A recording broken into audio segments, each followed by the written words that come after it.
mercato, l'attaque. Ça t'a plu le tu préfères? Ah ouais, c'est rigolo. On sent le travail, il y a du travail derrière. Mais où tu te mets dans des questions comme ça, où tu te mets dans la peau vraiment du supporter qui passe qu'à ton club, ou alors tu penses non, je veux niquer l'un de l'autre. Non. On va penser vraiment qu'à notre club et on va un peu se poser la question de ce qu'on va faire en attaque. On rappelle la situation. Un seul avant-centre prêté. C'est Bafé Gomis, donc je vous propose de découvrir déjà les statistiques de Bafé Gomis cette saison avec 27 matchs, 17 buts, 3 passes, 1 but toutes les 131 minutes, ce qui en fait des stats d'un très bon attaquant, sans que ça soit non plus extraordinaire, mais c'est quand même vraiment bien. C'est bon quand même. C'est bon quand même, on est d'accord. L'OM avec Gomis, alors là c'est plus sur le style de jeu, c'est-à-dire avec un attaquant de surface qui joue en remise, tout ça. On a 1,37 buts par match et un OM sans Gomis, figurez-vous qu'on est à 2,29 buts par match. Stéphane, on a travaillé un peu cette émission, c'est quelque chose qui t'a marqué quand on a fait ces stats? Ça m'a beaucoup marqué, surtout, et Babou nous en parlera certainement mieux, mais c'est vrai que ce sont des stats qui restent surprenantes, parce que Gomis est quand même est un attaquant qui est prolifique. Troisième meilleur buteur de Ligue 1. Mais on s'aperçoit peut-être qu'avec une autre façon de jouer, ou un attaquant qui n'aurait pas les mêmes caractéristiques, qui serait beaucoup plus joueur de ballon, c'est un peu ce qu'on retrouve quand on positionne un Cabella et avec ce trident devant qui bouge énormément. Finalement, est-ce qu'on se procure pas plus d'occasions? Est-ce qu'on fait pas plus Comment de jeux? Comment tu l'expliques, Babou, ça? Moi je pense qu'il faut distinguer, quand on a ce genre de réflexion, il faut distinguer quand même les matchs contre les adversaires un peu plus consistants et les matchs contre Lorient par exemple. Il y a eu Paris, il y a eu Monaco. Pour moi les 4 gros, pour moi il faut avoir une équipe cohérente et tu as besoin d'un gars comme Gomis, c'est un vrai spécifique du poste et un gars qui va pouvoir te ressortir des ballons parce que tu vas souffrir un petit peu. C'est un gars qui va pouvoir te permettre à ta ligne défensive et de milieu de remonter. Après quand tu joues effectivement contre des équipes là, toutes les autres équipes, les 15 derrière nous, les 14 derrière nous, voilà. Ouais. Je pense que oui, c'est plus un football champagne d'avoir des mecs comme Cabella, d'avoir 3 joueurs techniques devant et des joueurs qui sont capables de marquer, surtout parce que il faut reconnaître que si on a ce résultat aussi, c'est parce que tu as un Payet, un Thauvin et un Cabella qui sont pas maladroits devant le but, qui sont pas juste des ailiers de débordement, qui sont des gars qui savent marquer. Donc là oui, je préfère, mais contre les gros, je pense que avec les 3 on subit. Non mais puis je sais pas si Bafé Gomis, s'il avait joué depuis le début de la saison avec le côté gauche qui est actuellement, peut-être aussi parce que nous, le pauvre Gomis, il a joué avec Doria et Bounassa à gauche. Tu vois, là, tu manques l'autre côté gauche. Tu as un pied dans la tombe. Bonne remarque de René Mabry. Il est là. Moi, quand il faut des vannes de Gomis, je le dis pas. Qu'est-ce qu'on fait avançons un petit peu, qu'est-ce qu'on fait de Bafé Gomis en fin de saison? Moi, je le garde. T'es prêt à payer une grosse indemnité pour le récupérer? Je pense pas. Non, moi, je pense pas qu'on va payer une grosse indemnité. Après, il y a une question à se mettre d'accord sur son salaire. Même une petite, je l'achète. Gomis, comme j'ai expliqué, pour moi, c'est un bon soldat. C'est un gars qui a une bonne mentalité, qui est important cette année pour lui. Alors qu'il est juste prêté. Vous croyez qu'il va accepter d'être remplaçant? Vous croyez que si tu re-signes Gomis, le mec il va accepter qu'on recrute? Il acceptera pas d'être remplaçant. Non, voilà. Pour moi. Mais numéro 1 bis, oui. Voilà, je suis sûr. Non, mais un numéro 1 bis, ça veut dire que. Donc ça veut dire que ça veut dire que t'as pas Messi devant, que t'as pas Cavani, ça veut dire que tu as. Oui, t'as pas une star quoi. Mais une star on l'aura pas les gars, Griezmann on n'aura pas parce que non. Alors qui comme star? Mais regarde, c'est quoi? Allons-y, on a préparé cette émission. Quand on a des propositions. Alors déjà, ça c'est le top 10 des stars que tu penses qu'on n'aura pas et que je suis assez d'accord avec toi. Voilà, là c'est le top. Les intouchables. On est d'accord. Est-ce que tout le monde est intouchable déjà dans cette liste, messieurs? Selon moi, non. Icardi c'est compliqué. Mais qui tu vois sur folie. Icardi, comme il est en train de dire, ça peut être compliqué, mais bon là ça va un petit peu mieux à l'Inter. Après ils ont dit qu'ils voulaient mettre 50 à 60 millions d'euros. Il y a eu des gros soucis avec les supporters de l'Inter de Milan. Faut voir aussi parce que Marcel nous parle de OM Champions Project. Je pense que voilà, c'est un joueur qui est accessible et pour moi si dans cette liste, si on peut en faire un et que vraiment ça va coûter très cher aussi, pour moi c'est Lukaku. Ouais, c'est Lukaku parce que ça reste un joueur de 23 ans. Ce qu'il fait à 23 ans sur les 3 dernières saisons, c'est il a refusé de prolonger dans son club. Il a refusé déjà de prolonger. Alors après, c'est toujours pareil. Tous ces types d'attaquants, il y a toujours tous les gros clubs sont sur eux. Mais à ce rythme-là, ils ne vont pas tous être achetés. Donc est-ce qu'on va être capable d'en prendre un? On précise que c'est la valeur transfermarkt, c'est-à-dire que c'est une valeur de base. C'est Lukaku, ça va être cher. Un mec comme Lukaku, ça va être cher en transfert, ça va être cher en salaire. Le rêve du rêve, on est tous d'accord pour dire que c'est Kun Agüero. C'est Agüero. Moi, le rêve du rêve, c'est Lewandowski. Mais attention, je retiens un truc, c'est que plusieurs fois le président qui a intervenu, il dit je suis pas là pour vendre du rêve. Et ça, j'ai retenu. Donc, mais pour en acheter, du voilà. Mais j'ai pas. Et c'est pour ça que je me suis octroyé des pistes comme Suarez ou Lewandowski pour moi qui me paraît. Là, on est dans le très élevé. Je me les suivais de la tête. Mais par contre, Agüero, une année de contrat aussi. Et Aubameyang, vous pensez pas que c'est jouable? Agüero, je vous ai dit, moi, c'est mon préféré avant Aubameyang, bien sûr que c'est jouable. Mais après, Aubameyang, si on met un petit 60 millions à Dortmund, il lâche pas? Non, mais c'est pas la Dortmund qui va lâcher, c'est les joueurs. Tous les joueurs que vous citez, il y en a aucun. Ça va être très compliqué. Qui viendra cet été. Non, voilà, il faudrait vraiment qu'on en soit dans 2 ans. Tu sais quoi, Babou? Tu veux des joueurs un peu plus Icardi, le plus accessibles? accessible. Mettez-moi quelque chose de plus rationnel. On va voir les autres idées. Voilà. Est-ce que là-dedans, tu penses quand même que rien n'est accessible, Babou? Non, là, il y en a plusieurs qui sont accessibles. Alors, vas-y, dis-moi. Là, quasiment tout le monde est accessible. Quasiment tout le monde. Qui tu veux alors? T'as des bons là, vraiment t'as des bons là. Morata est remplaçant au Real, c'est pour ça qu'on l'a mis, mais c'est vrai que ça va être compliqué. Parce qu'il est attaché à Madrid. Parce que c'était un vrai Madrilène. C'est des gens compliqués à faire bouger de. Ils peuvent être remplacés à Madrid, un type comme ça, souvent que venir à l'OM. Il y en a un qui te plaît plus qu'un autre dans moi, cette si liste. je te dis, Gamero, là, il y a un moment que je. Quand il est parti, déjà, je regrettais qu'on l'ait pas pris, mais on avait une direction à la conque. Voilà. Mais oui, et moi, tu sais, je sais pas pourquoi, mais un mec comme Dzeko, tu vois, pourtant. Mandzukic aussi, c'est quand même des bons Est-ce que joueurs. Gomis sera numéro 1 avec Dzeko? La question, elle était là. Oui, d'accord, maintenant c'est différent. Si tu vas chercher Prends n'importe lequel de la liste là, Gomis, il est remplaçant. Ouais. Mais quand vous dites remplaçant, vous savez qu'on va jouer quand même 3 coupes sûrement avec l'Europa League plus le championnat. Donc gérer un effectif comme le fait Monaco par exemple, c'est tout à fait gérable. C'est-à-dire que je pense qu'un Dzeko ou un Mandzukic, pour citer que cela, ou Gamero ou Giroud accepteront forcément d'aller un petit peu sur le banc pour se reposer. Gomis fera une bonne vingtaine de matchs dans la saison. Tu peux très bien avoir Mandzukic et Gomis et encore aller chercher aussi un jeune espoir à fort potentiel qui ne sort pas dans ces listes-là. Bon, c'est quoi? On va te proposer 5 jeunes espoirs à fort potentiel. Il y a une chose aussi. J'espère que, voilà, parce qu'on les propose en reconstruction. Bien sûr, mais il va falloir le trouver aussi. La saison prochaine, elle sera en reconstruction. Alors, tu prends Gomis, toi? Moi, je le garde Gomis. Ouais. Moi, je prends pour le jeune à fort potentiel, tu vois, parce que si tu prends quelqu'un qui vient d'un pays exotique ou autre, mais qui a le potentiel à la base, mais que tu l'envoies directement dans la fosse au lion, comme on dit dans l'équipe de l'OM, ça peut être très compliqué, ça peut devenir un flop. Mais quand t'as un gars comme Gomis, que tu sais qu'en Ligue 1, il connaît le championnat, avec la vingtaine de buts, il les mettra chaque saison, c'est déjà une sécurité pour l'OM d'avoir un type d'attaquant comme ça. Après, tu peux aller chercher un jeune avec un très fort potentiel qui remplacera Gomis dans l'année qui suit mais est-ce que tu peux avoir Gomis, un attaquant de cette liste-là et un jeune? Mais bien sûr. Mais ça fait trop. Il joue un attaquant Garcia. Là, ton jeune, tu le grilles, il joue pas. Oui, mais à partir du moment où parce que moi, dans ma liste, je compte plus sur N'Gii, je compte plus sur. On est bien d'accord. Donc ça veut dire qu'il resterait Cabella, Thauvin et Payet pour les postes offensifs. Et donc il va falloir des attaquants. Donc pour moi 6 joueurs pour 3 postes sur une longue saison, c'est pas N'Gii c'est pas dit qu'il reste pas parmi les joueurs remplaçants. Moi en tout cas je le compte pas dans ma vision. Après c'est vrai qu'il faut voir. On a coupé la parole à René Malville. Non, si je t'ai coupé la parole. Mais moi il y a un truc que j'aimerais dont on discute un petit peu aussi, c'est par rapport aux objectifs. Moi cette année je disais je veux la 4e place. Je pense qu'on l'aura. On peut l'avoir encore, mathématiquement on peut l'avoir encore. La 4e place? C'est compliqué. Tu disais la 5e même.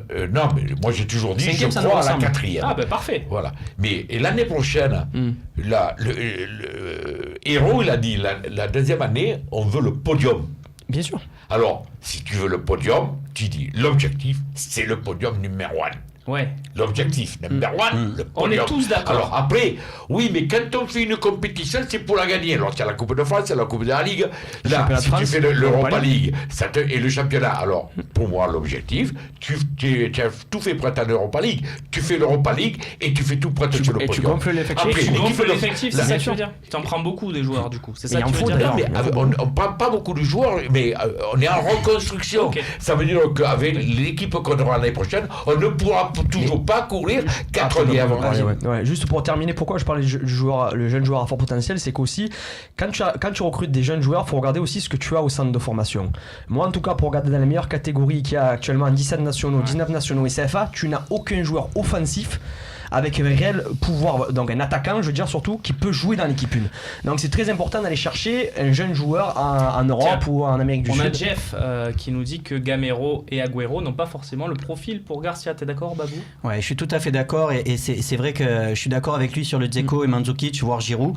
Et moi j'aurais une petite préférence. Alors pour une fois, on prend beaucoup de joueurs français ou qui ont joué dans le championnat de France. J'aimerais bien, ça aurait un peu de la gueule, je pense, d'avoir un Dzeko ou un Mandzukic.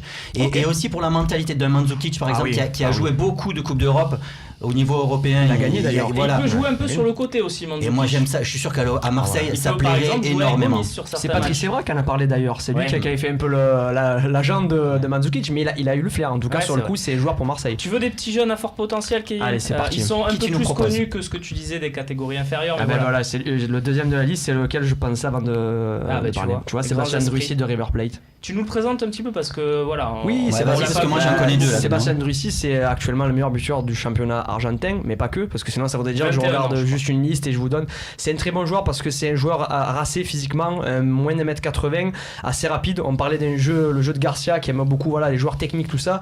Druissy, c'est un joueur qui a une palette complète. Voilà, alors certes, c'est pas un pivot, mais c'est pour ça que je dis que garder un mec comme Gomis ou aller chercher un Mandzukic, c'est important de l'avoir dans l'effectif. Mais lui, c'est vraiment le jeune qu'il faut aller chercher à River Plate.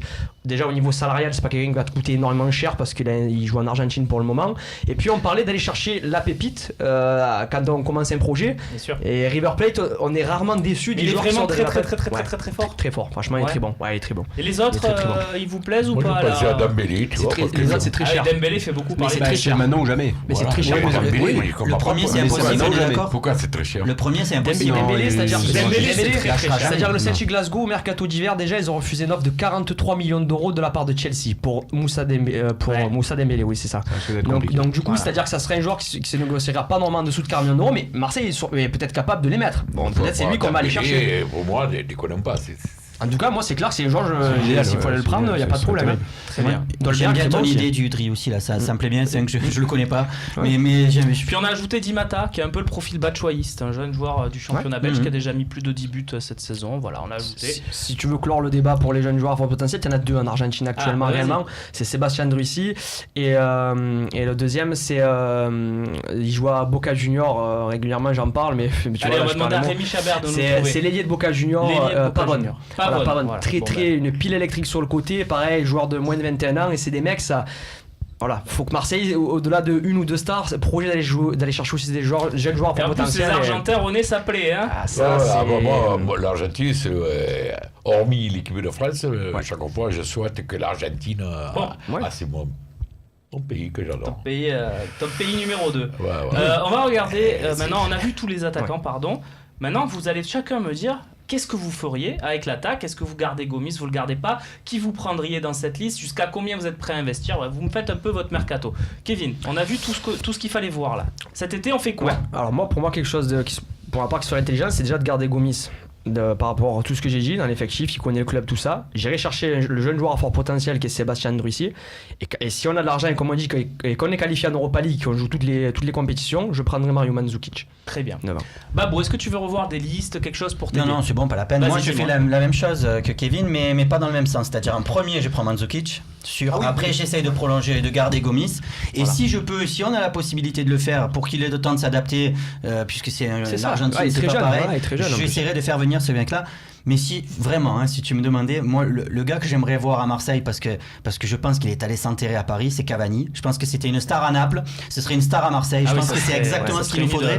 Et il est gâché à Paris. Il le considère même pas à la moitié de sa valeur. Il aime pas à Paris. C'est ça. Donc c'est ce mec-là, il faut qu'on leur prenne à eux là, qu'on leur prenne et qu'on le fasse venir ici. Non, je suis tout à fait d'accord, mais maintenant il est trop marqué parisien à mon goût. Donc je suis tout à fait d'accord avec toi. C'est un mec qu'on lui aurait fait une statue à Marseille. Qui sont arrivés à l'OM et qui ont conquis le public. Le seul joueur que je prenais à Paris, c'est quoi ce que je veux dire, mais il y a longtemps que je le dis, c'est Pastore. Ouais, c'est pas un peu pareil. Ça fait 5 ans maintenant qu'il a Paris. Pas de joueur à Paris, je prends des Pastore. Vous voyez, Pastore, c'est dans le groupe un peu Ibrahimovic, Verratti, ils sont tous un peu ensemble. Lui, comment il s'appelle Cavani, c'est en dehors de tout ça. Après, on va pas se mentir. Sur les 11 parisiens, je prendrais beaucoup. S'ils n'étaient pas parisiens. Ah, t'as fait quoi? Toi, t'as vu toutes moi, les listes? Moi, c'est Kun Agüero à fond. Je veux Agüero. Enfin, au moins qu'on tente le coup. Si on peut pas. On t'a dit que c'est pas possible. Non, on ne dit rien pour l'instant. On ne sait pas. Personne ne sait pas. Surtout que Manchester City va beaucoup miser sur Gabriel Jesus. Mais moi, je suis sûr que c'est pas possible parce qu'il ira dans un autre, le Real ou quoi. C'est possible. Il faut tenter le coup et sinon. non, plutôt Mandzukic, effectivement, tu m'as convaincu. Donc, ou un Sturridge, parce que je trouve que l'idée est pas mal. Un très bon, et qu'est-ce que tu fais? Tu gardes Gomis, et un très bon, et un jeune derrière, je pense. Ou je garde Gomis, enfin, c'est pareil, Gomis, ça dépend du prix, ça dépend de ses. 400 000 le salaire. Le problème, c'est que là, des 3 noms que j'ai dit, c'est-à-dire Sturridge, Agüero ou Mandzukic, pour moi, c'est le titulaire. Voilà. Et derrière, est-ce que Gomis tu préfères un jeune ou Gomis? Peut-être qu'il faudra chercher un jeune à la place de Gomis. Voilà. Je comprends. Dans les 5, t'en as vu un qui te plaît? Là, on va les remettre les 5. Dembélé, c'est impossible si tu prends Dembélé parce que c'est le numéro 1. Là, Di Matteo, je vais être honnête, je le connais pas. Dolberg non plus. Et Ilian Nacho, je l'ai découvert hier, donc ça va être un peu. Tu peux pas acheter 2 mecs à Manchester City. Ça me paraît compliqué. Il faut voir avec. Il faut demander à Kevin, mais là-dedans, on est d'accord que si on prend un gros joueur, style, on disait Mandzukic, c'est pour illustrer. Il faut pas que tu prennes un joueur à forte valeur marchande. Tu peux pas te permettre de prendre un mec à 40 millions pour le mettre sur le banc. Tu pourras pas prendre Dembélé, exactement. C'est compliqué. Un peu exclu. Et Dolberg, ça sera, c'est un jeune danois qui joue à l'Ajax, mais ça va pas être. C'est 15 Dolberg à peu près. René, qu'est-ce que tu fais toi? Gomis, pas Gomis, une star, qu'est-ce que tu fais? Ça me ferait chier de me débarrasser de Gomis. Parce que... Bon, tu gardes Gomis. Attends. Et comme on en parlait tout à l'heure, moi, le Kuhn, ça fait des Kuhn, c'est mon rêve. Agüero, c'est putain. C'est mon rêve. Donc, imagine à Marseille, quoi. Le nombre de maillots que tu vends. De quoi? Imagine à l'arrivée à Marseille du joueur, le nombre en termes de merchandising, en termes de folie. C'est folie. Je valide Kuhn Agüero, je valide. Donc, Kuhn, Gomis, est-ce que tu en prends un troisième pour le plaisir? Voilà, là, c'est. Comme tu dis, toi, par contre, dans les U19 notamment, il y a un avant-centre qui risque de promettre. Je ne me rappelle plus son petit nom, mais il faut qu'il s'étoffe encore un petit peu. Gambardella, il joue en Gambardella. Et Dylan Bolnet. Il va falloir, je crois que c'est un jeune métissé, un jeune joueur métis, Dylan Bolnet, il va falloir bien regarder les U19 de l'OM. Il n'est pas encore prêt, mais oui, non, mais c'est clair qu'il faut avoir un œil dessus. C'est vrai que parce que si tu prends le Kuhn et que tu gardes Gomis, le troisième, il va pas beaucoup jouer. Le troisième, il va pas beaucoup jouer. Le troisième, et Agüero. Voilà, je te le dis. D'accord, c'est vrai que comme il a dit Steph, c'est. Allez, on avance, messieurs, on parle d'Henri Bédimo. Et oui, c'est tout de suite.